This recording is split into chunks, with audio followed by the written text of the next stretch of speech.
secret lives can be the death of you. A brutal killing. She was just this lovable girl who had no enemies. There was no reason for this. A dark mystery with multiple suspects. The dangers of internet dating, it's a game of Russian roulette. Only her closest friends knew that she had this wild side. There's plenty of crazy people out there that, she might have sent a picture to. The truth will be revealed. She fought for her life. And that's a pretty violent way to kill somebody.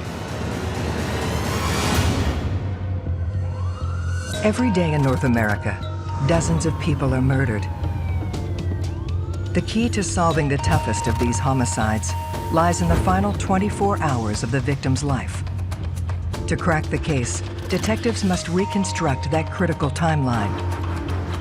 The minutes and hours containing evidence that can help unlock the mystery and catch the killer.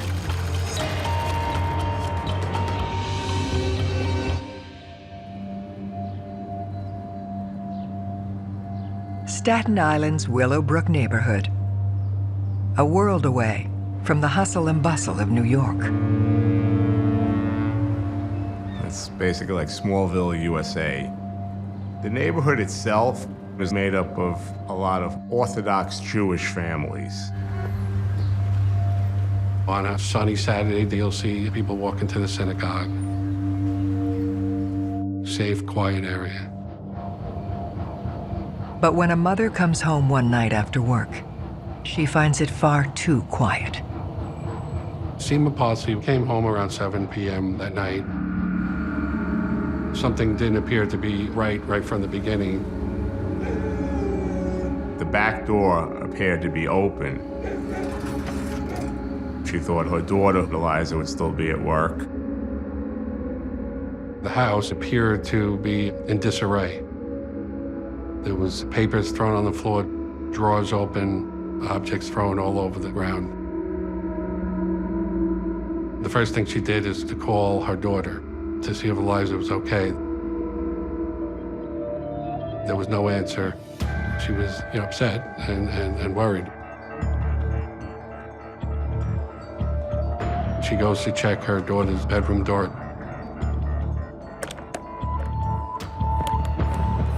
It's locked. She panicked. She ran outside. She called 911 and waited for the police to come. She felt that something bad happened, and then she didn't want to see that by herself. NYPD Detective Michael Kenny is called to the scene. When the police come in, they break down the door.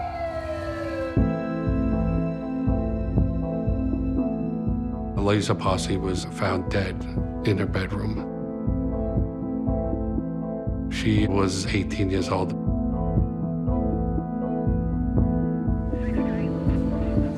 Once the police told Seema what had happened to Aliza, she just started shrieking, screaming, like people who didn't even know what was going on were coming out of the houses to see what was going on outside. She could not believe the daughter that she just left several hours earlier was now dead. To capture the killer, Detective Kenny will need to piece together Aliza's final day on Earth. The last 24 hours are critical to any investigation. It provides the information the investigator needs, such as who, what, where, when, and why. And that applies to every murder case as you're trying to solve it.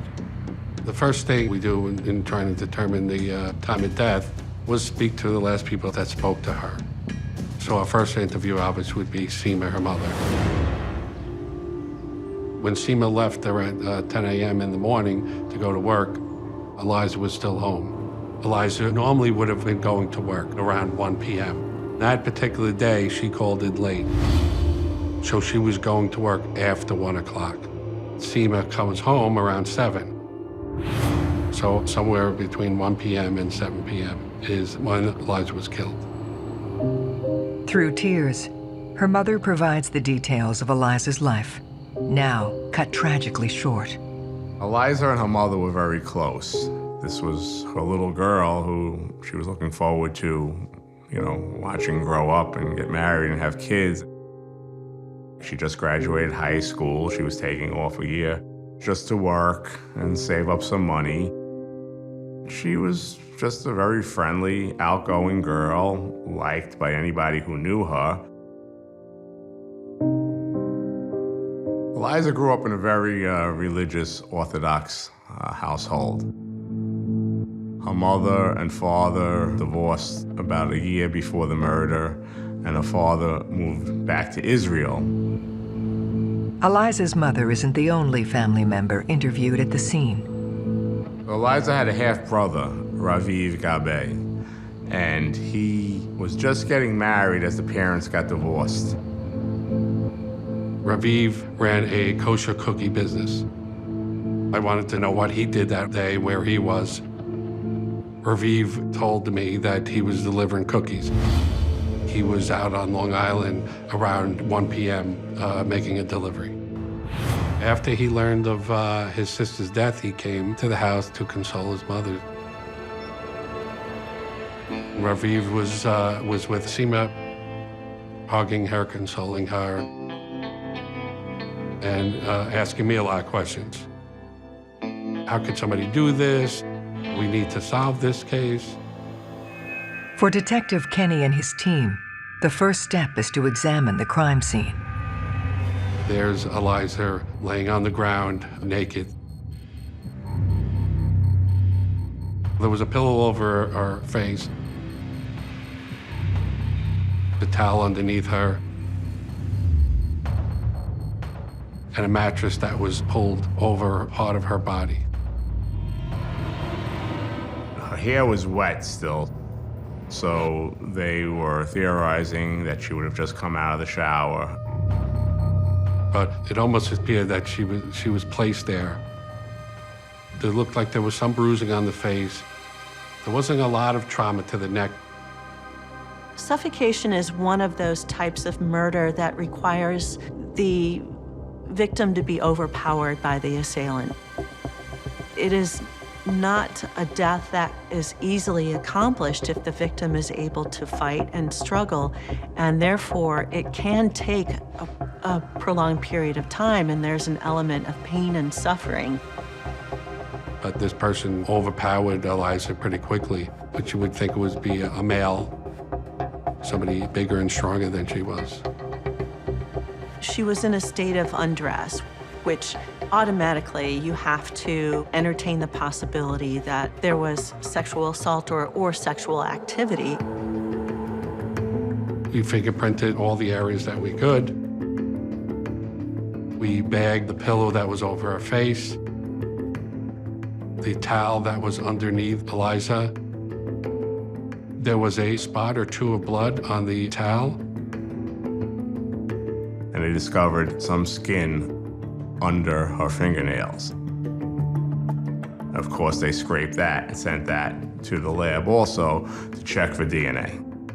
When investigating a crime such as this, you want to throw a wide net and try to collect as much evidence and data as possible. We knew that ultimately some DNA would be coming back from Aliza, whether the blood stain or the stuff under her fingernails. I felt early on that anybody I spoke to, I would take a DNA swab. But processing this evidence takes time. The CSI effect, as it's known, has altered the public's perception of how long things take. Crimes are not solved in 2 hours. It takes hours and hours of examining evidence and analyzing test results that come back. Obviously, you're not going to stop an investigation and just wait till it comes back. This was a high-profile case, and the pressure to solve this case was strong. Detectives work to uncover what brought the killer into the Parsy's home. There was a few possibilities in how Aliza was killed. The first, obviously, being a burglary. Given that the house was in disarray, that was obviously our first angle. After the police did a search, they determined that maybe a few dollars and some jewelry was missing. If you're breaking into a house to steal spare change and the homeowner comes in, what the burglar is thinking is, I can try to run away, but I may not make it. And if I don't make it, then I'm going to jail for a long time. And so they make a split-second decision and they commit a murder. In this particular case, it appeared that somebody entered through the rear door. The first thing you want to check is people's MOs. Is there a pattern? Is there a particular person that's going around, going through unlocked back doors? Detectives canvass the neighborhood, looking for a lead. They discover a community in shock. It's not a place where you get murders. But here you have a girl who everybody might have saw the day before, waving, saying hi. And now they find out that she's dead and possibly raped in her own bedroom. I mean, they just couldn't fathom it. This is something you see on the 6 o'clock news in another neighborhood, not in their backyard. It's also a neighborhood where neighbors look out for each other. If there's a stranger, people take notice. Looking at the window from 1 p.m. to 7, the neighbors did identify this particular group of landscapers that were in that vicinity at the window where Aliza could have been killed. That would be the opportunity if there's a bunch of people cutting lawns. Nobody would take a second look if somebody was to walk down into the driveway, go in the back of the house, and try doors. There was 5 young men. We end up interviewing each one of them. All 5 of the landscapers, we took DNA swabs, and we took fingerprints. It was also helpful to get a reaction on somebody not wanting to be swabbed or being swabbed. Each one of them were very cooperative. My gut was that they weren't involved, that they were just landscapers doing their job. They look to Aliza herself for more clues. And looking at the body, it didn't appear like there was a substantial struggle. If somebody broke into your house and it was a stranger, there would be some screaming and yelling, maybe chasing, running around. If Aliza was familiar with the assailant, it might have been like, what are you doing here? And then an attack happened. A key detail from the crime scene adds weight to this theory. In cases in which the body is covered and the body is concealed, that suggests that the murderer has feelings of shame about what they've done. They can't handle looking at the dead person, which leads the investigator to believe this killer knew the dead person. Detectives turn to her brother Raviv to learn more about her relationships. Raviv gave us some direction on whom we want to speak to regarding her personal life. Most of his conversation was directed at the ex-boyfriend. He insisted that we look at him, that he was a controlling, aggressive ex-boyfriend that had feelings for her that were still unresolved. Raviv felt strongly that this was the person who killed Aliza.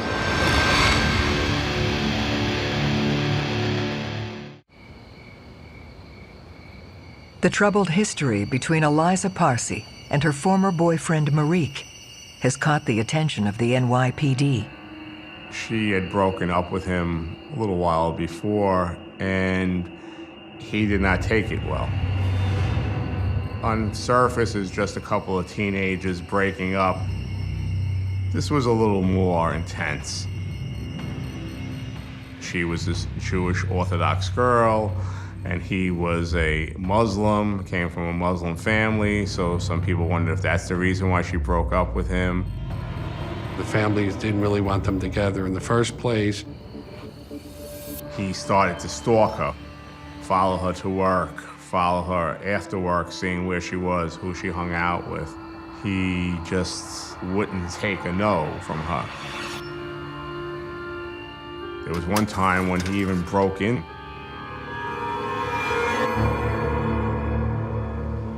She was sleeping, and she woke up to see him standing over her bed. He was definitely somebody that we were looking at, a person of interest that we felt strongly that he might have been involved. We start going into some of his background. We came to understand that he had some sort of business connections with fake handbags.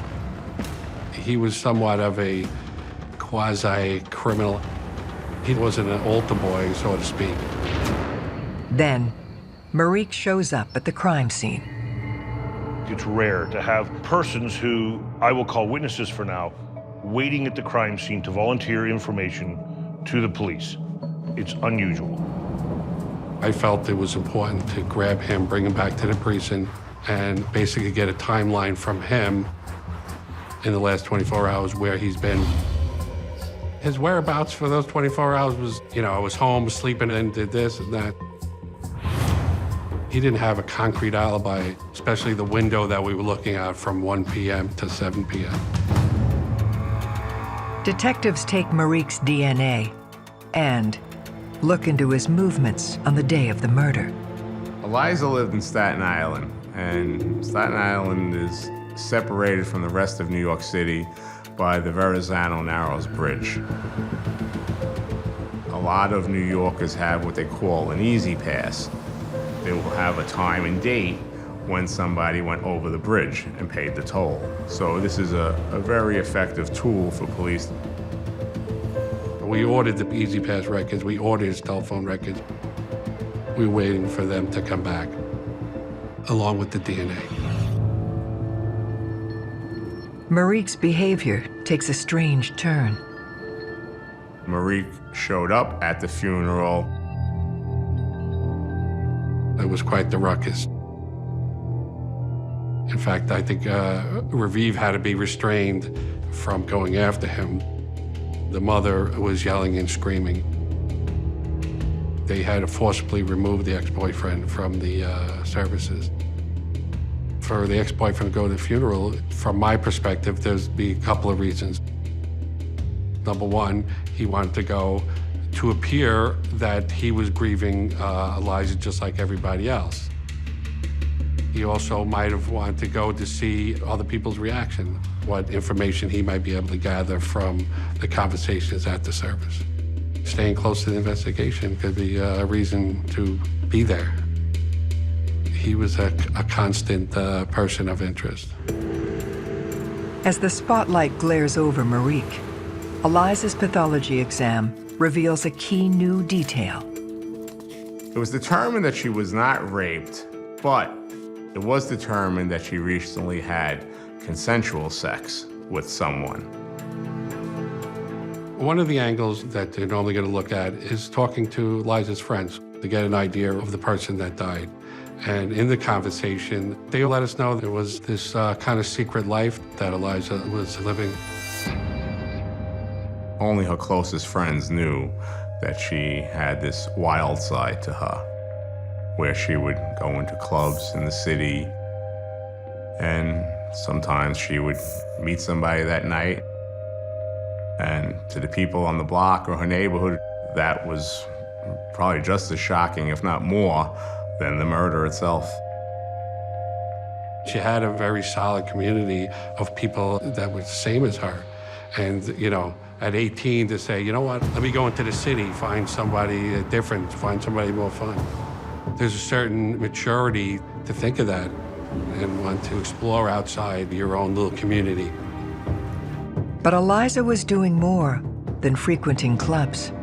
We found that Aliza was meeting people on the internet and having sexual encounters with the people that she met. Back then, there was no Instagram, there wasn't Facebook. The internet was still in a kind of an infancy stage. It was a bit of a oddity. Was it ill-advised to meet people on the internet? Yes. The dangers of internet dating is it's a game of Russian roulette. You do not know what is going to happen to you if you get into a closed room with a person you've never met before. There's plenty of crazy people out there that she might have sent a picture to, and that was enough to try and track her down. She might have said where she lives, and that was the extent of their exchange. And he might have come and killed her. Detectives begin the daunting task of tracing Aliza's online activity. When we actually see a murder that the theory is it was internet dating based, they're very difficult to solve because of the ability to hide behind a website, to hide behind an email address, to hide the address out of the country. It's very difficult to deal with and solve because you're dealing with fake identities all the time. They manage to uncover a direct link to Aliza's timeline. Police found out that Aliza was supposed to meet up with somebody that she had met online, and she had talked to him the night before her death, and that she had made plans to meet up with him in the near future. The old adage is if you have a dead woman, you put her last 4 boyfriends in a room and one of them did it.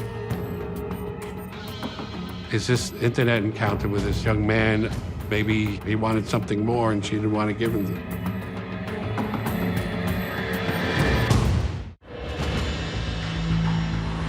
Detectives hunting Aliza Parsy's killer have a new person of interest, a man she met online. Nobody was calling us and say, by the way, I also met Aliza on the internet, and we were intimate. So we had to do our due diligence and find this young man. Aliza's communication with him reveals another key detail. The day before she was killed, he did meet with her after 10 o'clock when Seema left. They were sexually active. What she would do is, her mother had a pretty set schedule, so she knew when she would leave and come back. She would have people come over to her house, and instead of coming in through the front, she would leave the back door open, and this way no one would see them. I don't know if that was a daily thing, if he would have came back the next day at 10 o'clock. He would have been somebody that was familiar with the area, familiar with the place, familiar with when mom's not home. So he would definitely fit in the timeline of when she was killed.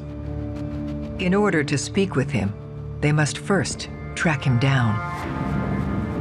We had some forensic detectives taking IP addresses and matching them with people. They trace the young man to a home in Brooklyn. Police bring him in for questioning.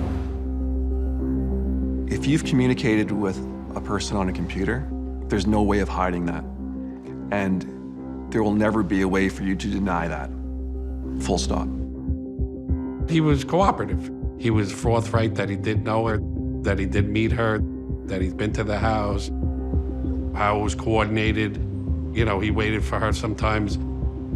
If he was there too early, he would have to walk around the block. He knew the mother's car. He would have to wait to see to make sure that they didn't cross paths. He was very forthright regarding the relationship, that it was a secret relationship, that they met on the internet, that there was only a couple of encounters. When I told him that she was murdered, he was obviously upset. He was surprised. But he did say that he did not meet her on the day she was killed. All this stuff was information that he gave me freely, and he also freely gave me his DNA. We ordered the Easy Pass records. We ordered his telephone records. I didn't feel that he was a person of interest. Investigators continue to scour Aliza's digital history. For each person that we identified and she met on the internet, I would go through a timeline. And I would have them do the 24 hours, what they did, where they were, who they were with during that time, how they knew Aliza. And obviously I would take a DNA swab of each one of them. In interviewing each of the person that we identified, I didn't have a specific feeling that any one of them was a person of interest. They seemed to be people that were involved. They were looking at these people, but no one was ruled out. Aliza's murder was not your typical homicide, but the detectives that work it, they were very dogged. That's the thing with homicide detectives. You know, they take it personal. It's almost like one of theirs, one of their family, and they work, you know, it seems like they work that much harder. When this one, they left no stone unturned, all while waiting for the DNA to come back. As police quietly investigate Aliza's secret life, the press is making it public. It went from a burglary to now here's a young, pretty girl who might have been caught up in some kind of sexual encounter, and you know that gets the press a little more interested. It was an unfair dramatization of what what's going on. I personally felt bad about that. I did get phone calls from Seema, asking me, and she found that out from the news. It wasn't fun to tell the mother that she learned from the news that her daughter, who was 18, was sexually active with strangers. It wasn't a comfortable conversation. When Aliza was 18, my daughters were like 15, 16. Every once in a while, those things can creep in. You can say, oh, my daughter, is home alone at times. But you have to be able to separate your professional from your personal life. You see the things that people have done to another, and, you try not to get hardened from it, but you have to look at it as a job. You're there to make a difference. You're there to get from A to Z, and, you have to stay focused. This focus leads to detectives uncovering her name on a police report. This kind of secret life that Aliza was living, unbeknownst to her mother and her brother, had its consequences. She made a report that she was sexually assaulted. She left the bar in Harlem and went to an apartment, and when she woke up, there were several naked men standing over her. Could have one of these 4 or 5 assailants looked for retribution towards her for this assault? I didn't do anything, and you're causing trouble for me. I don't want to be arrested, and I'm going to now kill you.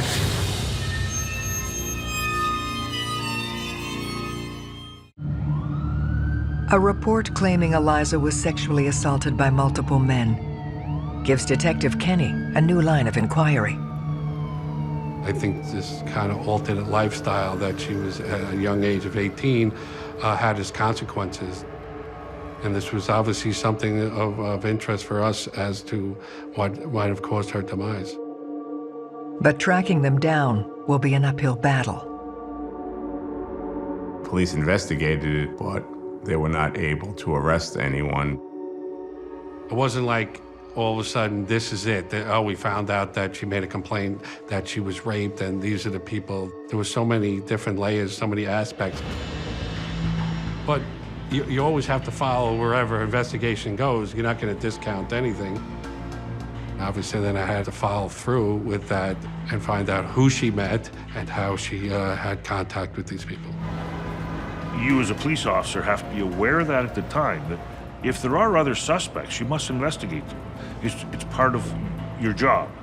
You can't be totally tunnel visioned on the one person and only that person. If these branches take you away, you have to investigate it.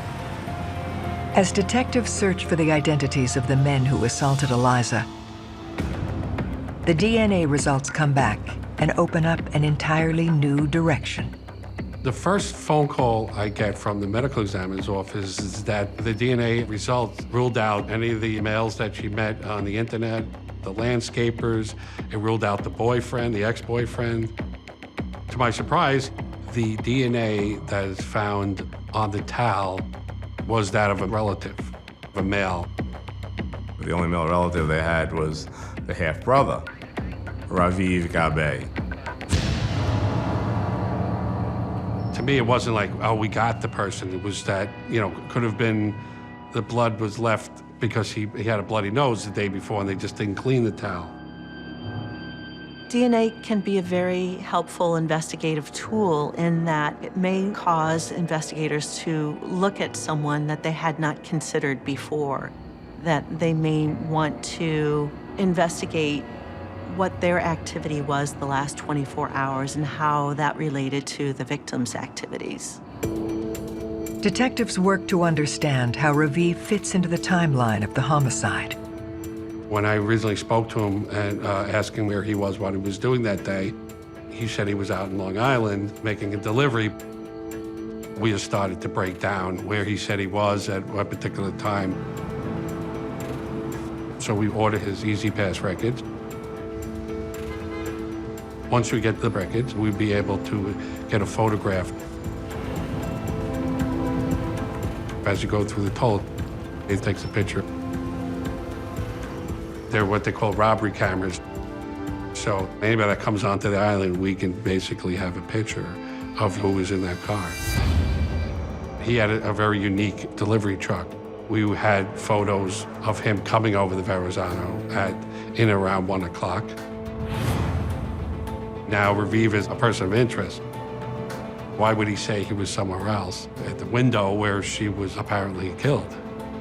This gives them enough for a warrant to examine Raviv's cell phone records. I carry my cell phone everywhere I go. If you go to my cell phone provider, you will find that the cell phone towers were going off in the area I'm telling you I was in.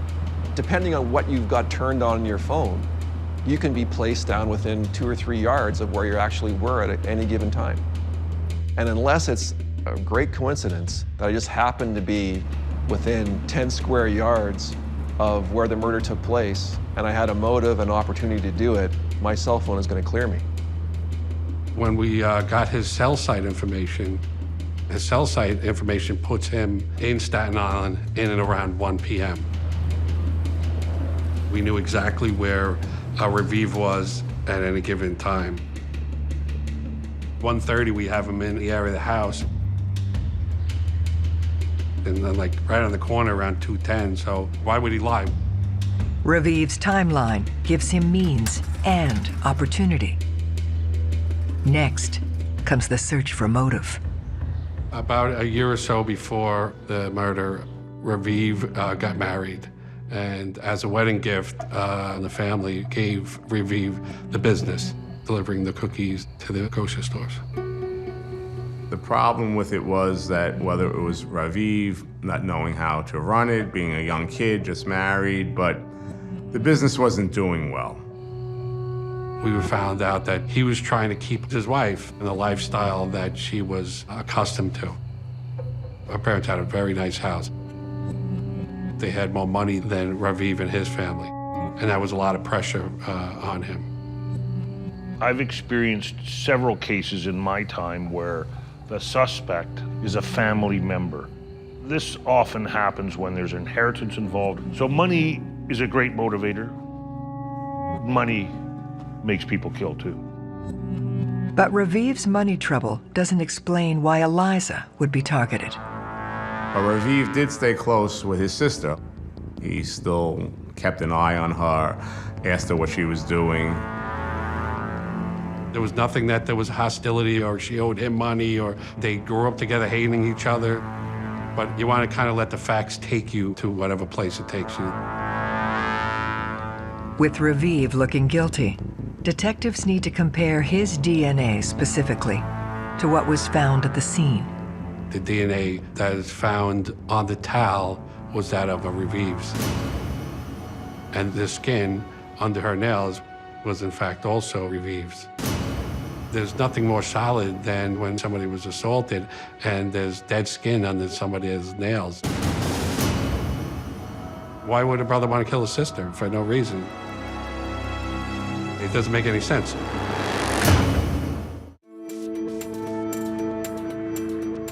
Detective Michael Kenny is convinced Aliza's half-brother is the one who killed her. but concerns over a conviction still remain.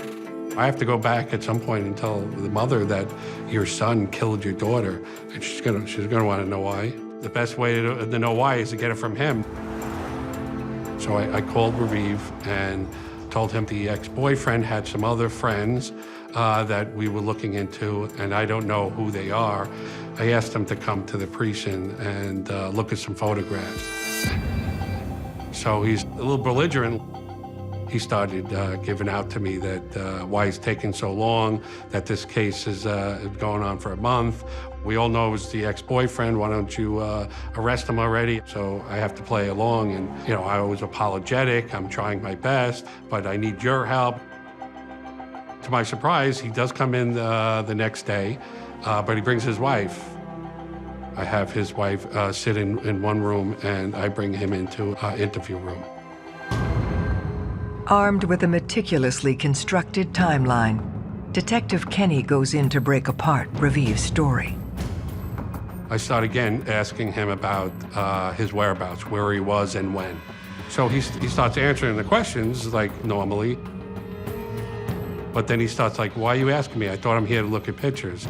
And he was starting to get a little more hostile. They hit him with they knew that he was lying. They knew that he wasn't in Brooklyn at the time of the death. They knew that he was in Staten Island. And they kept pressuring him. Why'd you do this? And he wouldn't crack. He wouldn't say that he did it. It's pretty common for people to deny even with that kind of evidence, just for self-preservation. If the police have evidence that you've done it, and they've got the skills to interview you, they will make you crack in that interview room. Very few people who have committed a crime can withstand a successful police interview. I just laid it all out for him, that we have your DNA, we know you did it, just tell us why you did it. He kept denying, I didn't do it, but I kind of threatened him.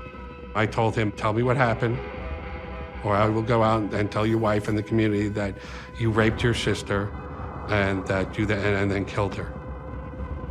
Because I don't have any other information, and that's as good a story as any.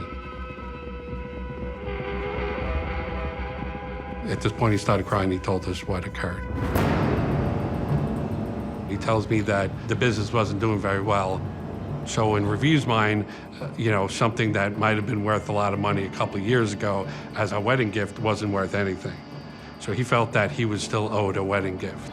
He came to find out that his mother came into some money from the sale of a house. He believed it was more than $25,000. So he felt that she was hoarding that money somewhere. So that's why he broke into the house. She caught him in the act, want to know what's going on. The confrontation happened in that hallway and then ended up in her room. The timeline explains moment by moment the tragic events of Aliza's final day and how Raviv's lust for money led him to kill. Mom leaves the house regularly around 10 a.m. every day, leaving Aliza home alone. Aliza calls her boss and lets her know that she's not going to be at work on time, that she's going to come in later. Raviv made some deliveries in Brooklyn, and then he altered his route and headed to Staten Island.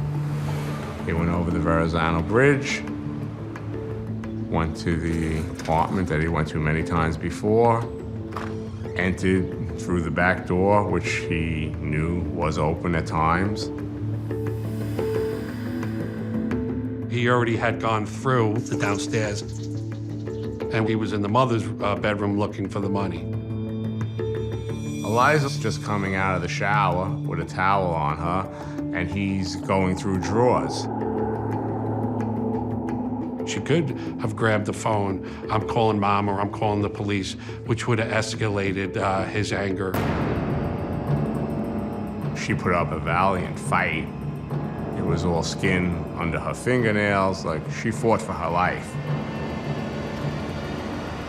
And then he took a pillow, put it over her face, took a mattress, and covered her body, and left.